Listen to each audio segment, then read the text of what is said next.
And the whole multitude of them arose and led him unto Pilate. And they began to accuse him, saying, We found this fellow perverting the nation, and forbidding to give tribute to Caesar, saying that he himself is Christ, a king. And Pilate asked him, saying, Art thou the king of the Jews? And he answered him, and said, Thou sayest it.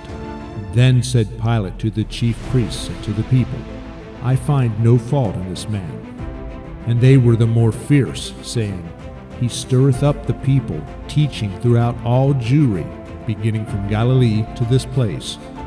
When Pilate heard of Galilee, he asked whether the man were a Galilean. And as soon as he knew that he belonged unto Herod's jurisdiction, he sent him to Herod, who himself also was at Jerusalem at that time.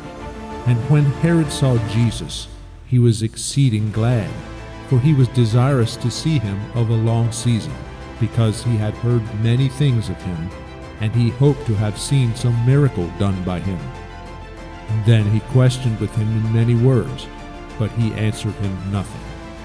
And the chief priests and scribes stood and vehemently accused him.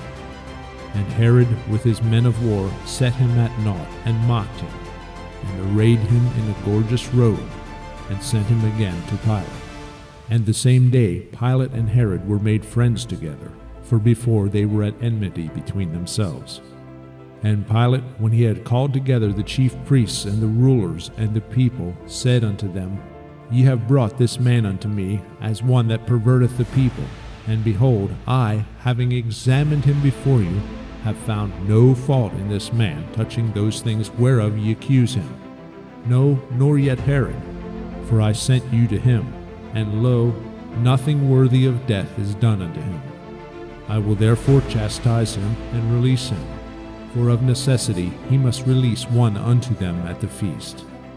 And they cried out all at once, saying, Away with this man, and release unto us Barabbas, who for a certain sedition made in the city and for murder was cast into prison. Pilate therefore, willing to release Jesus, spake again to them. But they cried, saying, Crucify him, crucify him. And he said unto them the third time, Why? What evil hath he done? I have found no cause of death in him. I will therefore chastise him and let him go. And they were instant with loud voices, requiring that he might be crucified. And the voices of them and of the chief priests prevailed. And Pilate gave sentence that it should be as they required. And he released unto them him that for sedition and murder was cast into prison, whom they had desired, but he delivered Jesus to their will. And as they led him away, they laid hold upon one Simon, a Cyrenian, coming out of the country, and on him they laid the cross, that he might bear it after Jesus. And there followed him a great company of people and of women, which also bewailed and lamented him. But Jesus, turning unto them, said, Daughters of Jerusalem, weep not for me, but weep for yourselves and for your children. For behold, the days are coming in the which they shall say, Blessed are the barren, and the wombs that never bare, and the paps which never gave suck. And then shall they begin to say to the mountains, Fall on us, and to the hills, Cover us. For if they do these things in a green tree, what shall be done in the dry? And there were also 2 other malefactors, led with him to be put to death. And when they were come to the place which is called Calvary, there they crucified him, and the malefactors, one on the right hand, and the other on the left.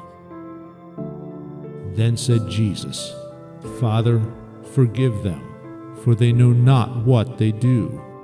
And they parted his raiment, and cast lots. And the people stood beholding. And the rulers also with him derided him, saying, He saved others. Let him save himself, if he be Christ, the chosen of God. And the soldiers also mocked him, coming to him and offering him vinegar, and saying, If thou be the King of the Jews, save thyself. And a superscription also was written over him in letters of Greek and Latin and Hebrew, This is the King of the Jews. And one of the malefactors which were hanged railed on him, saying, If thou be Christ, save thyself and us. But the other, answering, rebuked him, saying, Dost not thou fear God, seeing thou art in the same condemnation? And we indeed justly, for we receive the due reward of our deeds. But this man hath done nothing amiss. And he said unto Jesus, Lord, remember me when thou comest into thy kingdom. And Jesus said unto him, Verily I say unto thee, today shalt thou be with me in paradise. And it was about the 6th hour, and there was a darkness over all the earth until the 9th hour. And the sun was darkened, and the veil of the temple was rent in the midst. And when Jesus had cried with a loud voice, he said, Father, into thy hands I commend my spirit. And having said thus, he gave up the ghost. Now when the centurion saw what was done, he glorified God, saying, Certainly this was a righteous man. And all the people that came together to that sight, beholding the things which were done, smote their breasts, and returned. And all his acquaintance and the women that followed him from Galilee stood afar off, beholding these things. And behold, there was a man named Joseph, a counselor, and he was a good man and a just. The same had not consented to the counsel and deed of them.